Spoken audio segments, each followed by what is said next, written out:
What's up, everybody? Today's video is a little different because a subscriber suggested I try a game called Build a Ring Farm. Now here's the problem. I had absolutely no idea what I was doing. I had never played this game before. I didn't know which crops were good. I didn't know what seeds to buy. I didn't know what the tomato shooter did. And I definitely didn't have any pets. So before I started, I read a bunch of guides online to try and understand the basics. Apparently, there's actually a strategy to this game. The center ring gives the lowest multiplier, the middle ring gives a huge bonus, and the outer ring gives the biggest multiplier of all, which means if you're planting your best crops in the wrong place, you're basically throwing money away. So today we're starting completely from scratch. No pets, no rare seeds, no clue what we're doing, and we're going to see if we can build the most cooked ring farm possible on day one. Let's do it. The first thing I noticed when I spawned in was how confusing everything looked. There were upgrades, seeds, machines, different rings, different crops, and absolutely nothing made sense. So naturally, I bought carrots. Because when you're completely lost, carrots seem like a safe choice. At first, the money was coming in incredibly slow. We're talking painfully slow. Every time I thought I had enough money to buy something cool, I realized I was still broke. So I kept planting, kept harvesting, kept upgrading, and slowly started figuring things out. Then I unlocked pumpkins.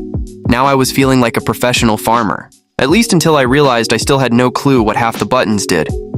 Every few minutes, somebody in chat would tell me something new. One person was explaining upgrades, another was explaining seeds, and somebody else was trying to explain the weird tomato shooter thing. Speaking of the tomato shooter, I spent way too long trying to figure that thing out. I thought it was supposed to shoot my crops. I thought it was some kind of upgrade. I honestly had no idea. Then a giant monster showed up, and suddenly everything made sense. Apparently the tomato shooter exists to protect your crops. Who would have guessed? Certainly not me. So now we're running around trying to defend the farm while also trying to make money. And somehow things started improving. Then I discovered cabbage. And cabbage changed everything. Before cabbage, I was basically poor. After cabbage, I felt rich, especially when I got fertilizer. I hit one of my cabbage crops with a 4x fertilizer boost, and suddenly the money started rolling in. Now we're talking. At this point, I finally started understanding the gameplay loop. Plant, upgrade, harvest, repeat. The more upgrades we unlocked, the faster the money started flowing, and the faster the money flowed, the more seeds we could buy. Then things started getting interesting. We unlocked blueberries. We unlocked better upgrades. We expanded the farm. And suddenly I started seeing farms around me that were absolutely insane. Some players had giant farms, rare crops, crazy setups, massive money makers. Meanwhile, I'm over here excited because my cabbage is finally paying rent. But honestly, that's what made this fun. Everything felt like progress. Every new crop felt exciting. Every upgrade felt important, and because I was completely new, every little discovery felt huge. Then I started unlocking some of the better crops, blueberries, nectarines, mangoes, cantaloupes. Now the numbers were starting to get bigger. The money was finally coming in, and I started realizing why people enjoy this game so much. The progression is addictive. Every time you think you're doing well, you unlock something that makes even more money. Then another thing. Then another thing. And before you know it, you're chasing the next upgrade, the next crop, the next expansion, the next huge payout. At one point, I started looking at some of the really expensive seeds. And when I say expensive, I mean expensive. Some of these things cost more money than I could even imagine making. I was looking at players with crazy crops thinking, how in the world am I ever going to get there?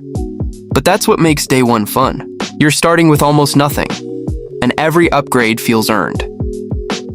Then came one of the biggest moments of the day, the second floor. Finally, unlocking that second floor felt like a huge accomplishment. We started placing new crops upstairs, expanding the farm, and turning this tiny beginner setup into something that actually looked respectable. Now don't get me wrong. Compared to some of the giant farms in the server, mine was still tiny.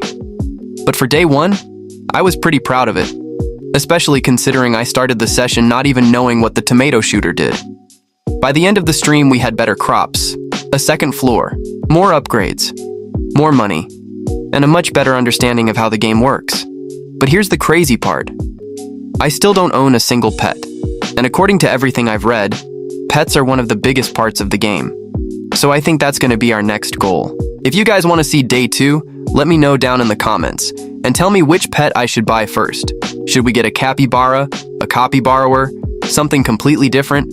Because clearly I still have a lot to learn. Thank you again to the subscriber who suggested this game. I actually had a lot of fun with it. And if you enjoyed the video, don't forget to like and subscribe. I'll see you guys in day 2.